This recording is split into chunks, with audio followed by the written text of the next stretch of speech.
So if you've got resistance, if you've got that negative emotion within you, which is simply the indication that you're not up to speed with who you really are, you're holding yourself back. Part of you is gone and the other part of you isn't going, which causes this tug of war, which is what the feeling of negative emotion is.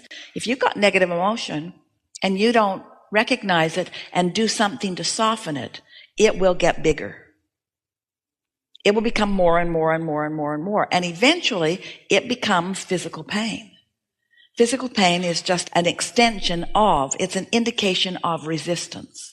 But it's not very helpful to someone to say, well, your pain is because you've got resistance, get rid of it, because if you could get rid of it, you would.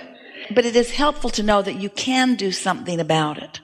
And the thing that is most important for you to understand, most people think that when they have physical pain, that there must be something really, really big and important that they are denying. And that is rarely the situation.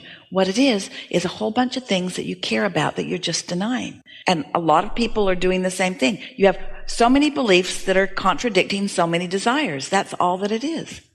Beliefs that contradict desires. And so now you've focused on that. When it comes up and you're actually in the moment of doing it, you'll catch yourself doing it. And then maybe, if you care about it, you can soften the thought just a little bit. Here's the other thing. Now that was not all that helpful. Because what we just said to you is, you're doing stuff and you don't know you're doing it, and that's why you hurt. So don't do that anymore. That was completely not helpful.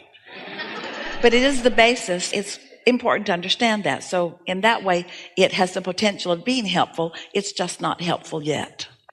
But this will be helpful right away.